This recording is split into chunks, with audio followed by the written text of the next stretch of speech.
Good morning, students. Welcome back to social science class. In the previous class, we were learning about the Mauryans. In the previous class, we have learned about the founder of Mauryan dynasty and then role of Chandragupta Maurya and Chanakya in the establishment of the Mauryan Empire and then achievements of Chandragupta Maurya and the great ruler Ashoka, the battle of Kalinga and its results, and then Buddhism and Ashoka. In today's class, we are going to learn economic system during Mauryan period and then social conditions under Mauryans. Along with that, we are going to learn the contributions of Mauryans to art and architecture.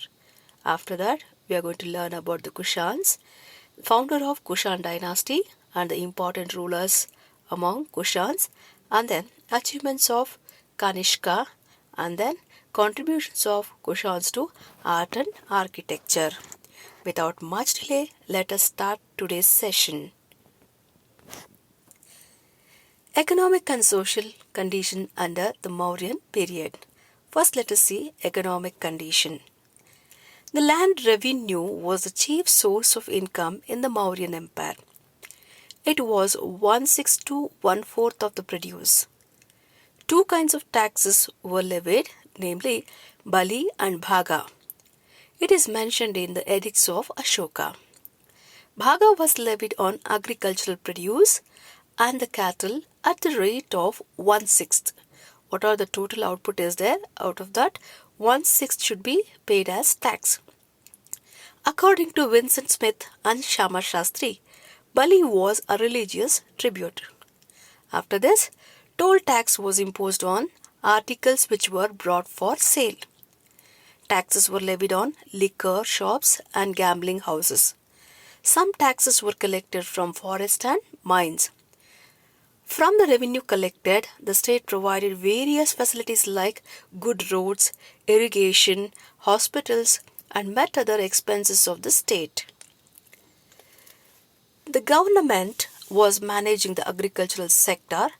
Prisoners of war and slaves were engaged in agricultural activities. A farmer was expected to pay 1/4 of his income as tax to the state. Officers named Samaharta and Sanidata were in charge of tax collection and were also the custodian of the royal treasury. The technology of producing metal alloys had evolved during the reign of Mauryas. As a result, urban-based artifacts production and their marketing found place in the economy of Mauryas along with agriculture. There were major roads connecting the different parts of the empire from Pataliputra. Taxes were also levied on professions, houses, cattle, livestock, forest products and sales tax, etc. Varna system. There were major roads connecting the different parts of the empire from Pataliputra. Kachu marked silver coins were in circulation in Mauryan kingdom. This is about the economic conditions under Mauryas. Now, let us come to social system. How was the social system? The social system was evolved out of the Varna-based caste system. You are already aware about Varna system. The Varna means the four Varnas are there, majorly Brahmana, Kshatriya, Vaishya and Shudra. There were few such openings for people to change their caste. Brahmana and Kshatriya could interchange their status. Though the society was divided into four Varnas, several castes were also present. Megasthenes records the presence of 7 castes in the Mauryan society in his Indica. The Buddhist sources also confirm the existence of different castes. Though these castes were less rigid than in later Vedic period, but caste system had started assuming rigidity during Maurya period itself. Indica does not record the existence of slaves and dasas in Mauryan society. Though the slavery was in practice, it was not rigid or it was not harsh like the slavery which is practiced in Greek and Roman societies. Shudras, who were there in the last category, were employed as agricultural laborers and domestic help. Women were respected well with restrictions. These are the social conditions under Mauryans. After this, let us see what are the contributions given by Mauryans to art and architecture. Sorry, let me complete administration. After that, we'll go to art and architecture. Administration. Mauryans' empire had centralized administration system. The power was concentrated in the hands of the king.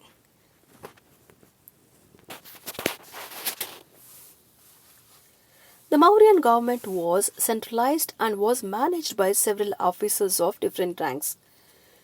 The king was supreme authority and his throne was hereditary. He was also supreme judge.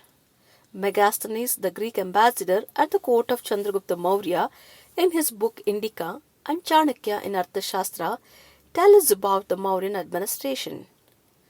Ashoka brought about some changes in the administrative system of Chandragupta Maurya. He appointed Mahamatras to look after the welfare of his subjects. At the central level, the king was assisted by the Council of Ministers, that is Mantri Parishad, headed by the Prime Minister. Each minister was responsible for his department. The Council of Ministers included the chief Pujari of the state called Purohit, Senapati who advised the king on matters related to war and peace, the head of treasurer called Sannidhata, and Samaharta. Samaharta, the tax expert. Samaharta was the taxation expert. The other important officers were Accountant General, one in charge of agriculture, Superintendent of Mines, Superintendent of Ports, Controller of Commerce, as well as the Superintendent of Weights and Measures. When it comes to provincial government, Ashoka made alterations only in the central government and not in the provincial government. During his grandfather's time, there were 4 provinces, and after the addition of Kalinga in Ashoka's time, there were 5 provinces. They were Takshila, Ujjaini, Dhauli, Suvarnagiri, and Girnar were the main administrative centers. Officials like Rujuka, Yukta, and others were there. The administration of Pataliputra was done by a group of 6 committee consisting of 30 officials. Now, let us see how was the spy network. Chandragupta Maurya had a wide network of spies in his empire. There were spies against the spies, and on the important matters, more than one agent was asked to collect information. The king was always kept informed of the working of the bureaucracy. Let us come to military administration. Chandragupta Maurya maintained a huge army consisting of infantry, cavalry, elephants, and chariots. According to Megasthenes, the Mauryan army consisted of 6,000 infantry, 30,000 cavalry. Once again I'll repeat you. Mauryan army consisted of 6 lakh infantry, 30,000 cavalry, 9,000 war elephants. According to another source, the Mauryas maintained 8,000 chariots. The chief weapons used were bows, arrows, shields, swords, etc. The king was the commander-in-chief of the army. The whole army was under a military commission of 30 members. The Mauryas also had well-laid recruitment policy. The soldiers were paid salary in cash. The Mauryan king had built forts at strategic places for safety and security of the people. This is about their administration, military and provincial and central administration system.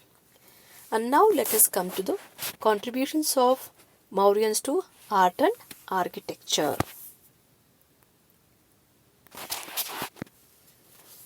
Mauryas built various buildings, palaces and monuments.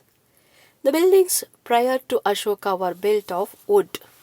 Ashoka gave up the use of wood and brick and started using stone. The first among their monuments are stupas. The stupas were dome-like mounds of brick or stone built in honor of Buddha or over the relics of Buddha.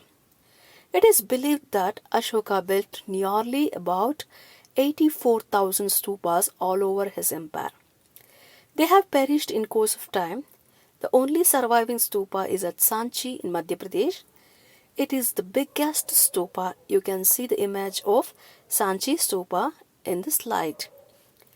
After that, palaces. When it comes to palaces, Chandragupta Maurya's palace at Pataliputra was famous. The Chinese pilgrim Fa Hien, who came to India, gives us a vivid description of the foundation of palace. He exclaimed that it was created by God. That beautiful it was. And then the caves. Ashoka and his grandson Dasharatha built caves for meditation of the Buddhist monks. The caves in Barabur mountains near Gaya and Nagarjuna hills belongs to this age. Next we'll come to pillars. The stone pillars in various designs were built during the reign of Ashoka. It is believed that Ashoka built more than 30 pillars. Each stone pillar weighs nearly 50 tons and measures 30 feet in height. The most important among them is pillar at Saranath. It consists of an inverted lotus, the Dharmachakra, and on the abacus 4 lions and seated back to back. The capital of Saranath pillar is the national emblem of India. You remember that, right? The 4 lions are 4 pillar, Ashoka pillar and 4 lions. You can see the capital of Saranath pillar is having that. It is considered as a national emblem of India. This is about their art and architecture. With this, we have come to an end of the Mauryan Empire. Now, let us go to Kushans.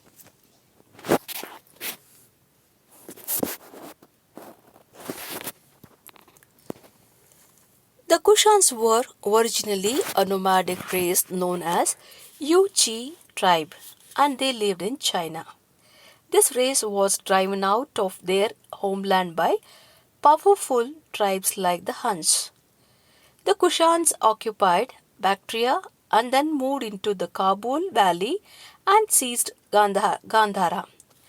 They replaced the Sakas, the Greeks and others and established hold over the Indus and greater part of Gangetic plains around the year 40 CE. The Kushans period was not only an era of political unity, but it also marked a new era in the cultural development of India. The founder of this dynasty was Kujala Kadaphasis, and then Vima Kadaphasis and Kanishka are the noteworthy kings of this dynasty. The Yuchis were basically tribals, as I told earlier. The Yuchi factions became united under the leadership of Kujala Kadaphasis. He crossed the Hindu Kush range and settled in Kabul and Kashmir. During the time of Vima Kadaphasis, gold coins were brought into circulation. From then onwards, the Kushans minted mainly gold and copper coins. Kanishka came after Vima Kadaphasis. During his reign, the Kushans dynasty expanded greatly. He established his rule in 78 CE and heralded a new era. This era is called the Shaka era. Kushans made Purushapura as their capital. Do you know, children, which part is called Purushapura now? Present Peshawar was called as Purushapura earlier, which is there in the Pakistan. So let us know the achievements of Kanishka. Kanishka was a great warrior who extended the boundaries of his empire in all the directions very rapidly.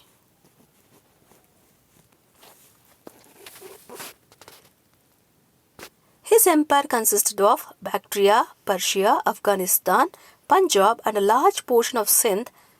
Kanishka extended his empire by his conquest. Kanishka conquered Kashmir, where he built many monuments. He laid foundation of town Kanisapura. It was also known as Kanishkapura. Today, it is known as Srinagar, which is there in Jammu Kashmir region. Kanishka is exclaimed to have waged a war against Magadha and captured it, but many scholars say that he captured only some parts of Magadha. In northern India, the Saka Saptapas were still powerful. Kanishka waged a series of battles against Shaka Satrapas of Punjab and Mathura and finally established his supremacy. After the conquest of northern India, Kanishka turned his attention towards China. Ankara versus 2 had suffered a defeat at the hands of the Chinese general Pan Chou, and as a result of this defeat, the Kushans had to pay annual tribute to the Chinese king. Kanishka stopped paying the tribute and invaded China. But the Chinese general Pan Chou defeated him, and this was a setback to political ambition of Kanishka for some time. However, after making preparation, Kanishka made a fresh attack on China. At this time, the great Chinese general Pan Chou had died, and his son Pan Qing was the new general. Kanishka registered a victory over the Chinese forces and annexed the 3 Chinese provinces into his empire. These 3 provinces were Kashgar, and Yarkhan, and Khotan. Kanishka was the first Indian ruler who established territories outside the Indian subcontinent. The boundaries of his empire touched Kashgar in the north to Sindh in the south and Benares in the east to Afghanistan in the west. These are the achievements of Kanishka. Now, let us come to the contributions of Kushans. The patronage given by Kanishka made Buddhism to prosper in his territories. We got to see many Buddhist scholars like Ashwaghosha, Vasumitra, Sangharaksha and others during his time. I'll repeat once again. We'll see many Buddhist scholars like Ashwaghosha, Vasumitra, Sangharaksha and others during his time. The 4th Buddhist conference was held at Kashmir under the leadership of Kanishka. Like Ashoka, even Kanishka sent missions to Central Asia and China to spread Buddhism. During his reign, art and architecture got lot of encouragement.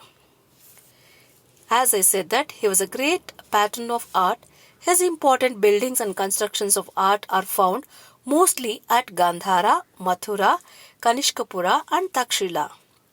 The Kushan period is important for the growth of Gandhara art or otherwise which is known as Greco-Buddhist style.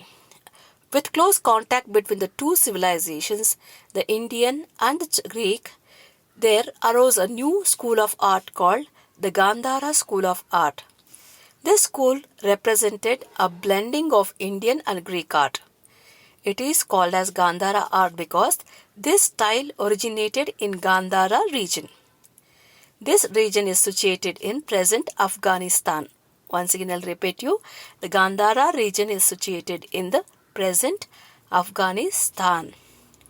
Gandhara art. What is that Gandhara art? Let me tell you what are the different features of Gandhara art. In this school of art, the life-size statues of Gautama Buddha were carved. Until then, the Buddhist existence was shown in the form of symbols like lotus, umbrella, etc. While carving the statues, almost care was given to the symmetry of the body, including the muscles and mustaches, which were shown in a natural setting. In the specimens of craftsmanship of this art, the folds and the turns of the cloth were exhibited with the minute care and skill.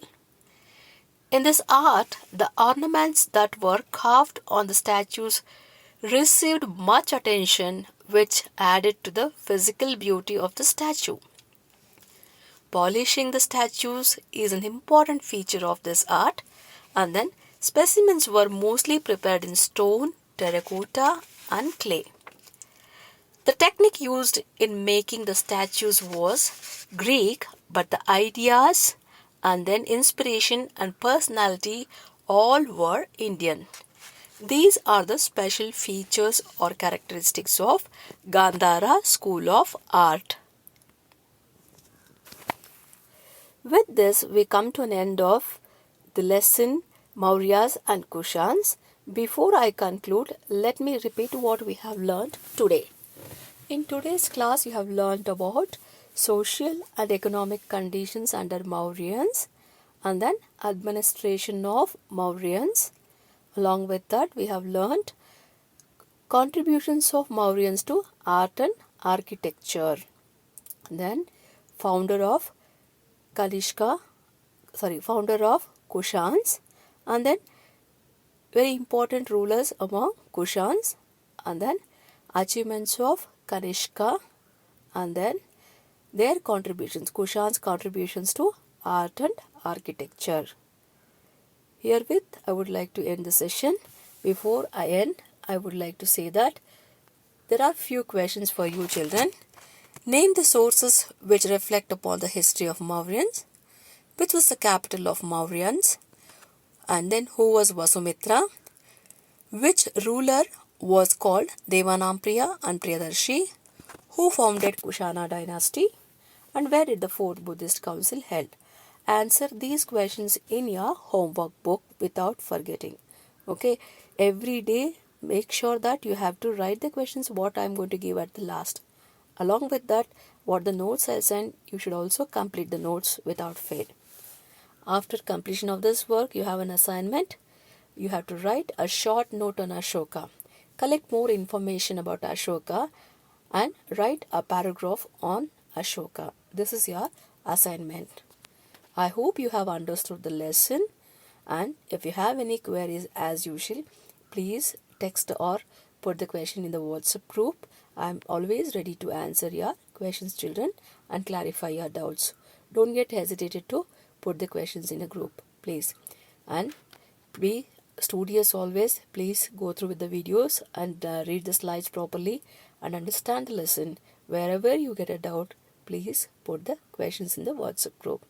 I hope you are following the rules and you are following the instructions what I have given to you. So let me end the session here children. Have a nice day and let us meet in the next session.